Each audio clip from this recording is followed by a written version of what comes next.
The Psychology of Eating and Eating Disorders by Professor Nigel MacLennan. Why do we eat too little, too much, the wrong foods, or foods at the wrong time? What can be done to get the balance right? Obesity is a huge problem in all senses. In 2021, the World Health Organization reported that 1.9 billion adults were overweight and 650 million were obese. 380 million children and adolescents were overweight or obese.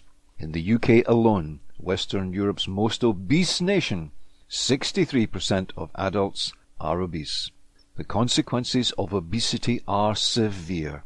Substantially increased risk of type 2 diabetes, hypertension, coronary heart disease, strokes, cancer, depression, and low self-esteem, among others.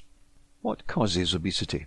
In the vast majority of cases, it is taking in, by way of food, more energy than is expended. A remarkably small daily excess of 100 kilocalories can cause a person to put on 0.5 kilograms per month or 6 kilograms per year. A person can become obese from eating just one slice of bread too much per day. At the other extreme, anorexia nervosa, eating too little, can be fatal for different reasons.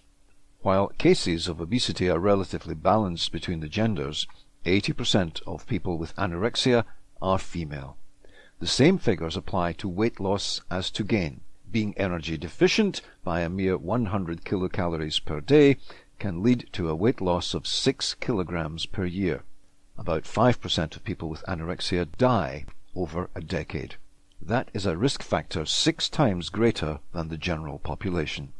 Approximately 3 million people worldwide are affected. Bulimia involves binge eating, followed by what is euphemistically called purging. That is, a person makes themselves vomit to get rid of the food consumed during the binge. Around 3.6 million people demonstrate bulimic behaviors, with women being around 9 times more likely to be affected than men. There are many more types of eating problems, such as OSFED, other specified feeding or eating disorder, and ARFID, avoidant restrictive food intake disorder. Even an unhealthy diet can be considered problematic, given the long-term health consequences of eating harmful foods. What causes the various eating disorders? There is not one cause. The development of eating disorders appears to be a complex interaction of multiple factors, including trauma, psychological, social, cultural, emotional, biological, genetic, and economic and other causes. There is no known pathogen responsible. Trying to understand the etiology of eating problems seems to provide a snapshot of the challenges in fathoming all human problems.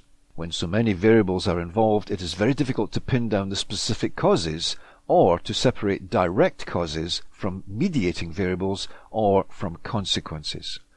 With no agreed causes for the array of eating problems, it is reasonable to ask why. Probably because there is no one cause. Perhaps each person's route to eating problems is different, idiopathic. Or possibly all of the above variables can be involved in some circumstances, but not others. We don't understand how or why. Maybe some of the listed factors can be triggers, while one of the main causes is something in the thinking or belief pattern unique to that individual. In healthcare, the word idiopathic is used as a cover for "we have no idea what caused this and are attributing it to unknown factors unique to the individual." Some of the general factors that seem to be involved include having a first-degree relative with an eating problem. A history of dieting, unsurprisingly, is associated with binge eating. In societies and cultures where slim is highly valued, there is a higher incidence of eating problems.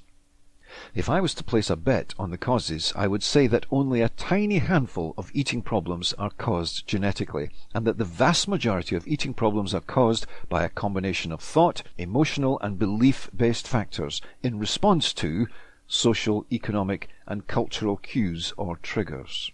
A famous comedian once quipped, "The only cause of wobble wobble down here," pointing to the stomach, "is gobble gobble up here," pointing to the mouth. Although it is a non-PC joke, it may have some wisdom in it. People do become obese if they eat too much and move too little. At the other extreme, the fear of putting on weight is known to be involved in the development of anorexia, as it is in the emergence of bulimia. For the vast majority of the world population, eating is done in balance, neither too much nor too little. In school and at home, many young people learn how to eat a balanced diet that sets the pattern of healthy eating for life.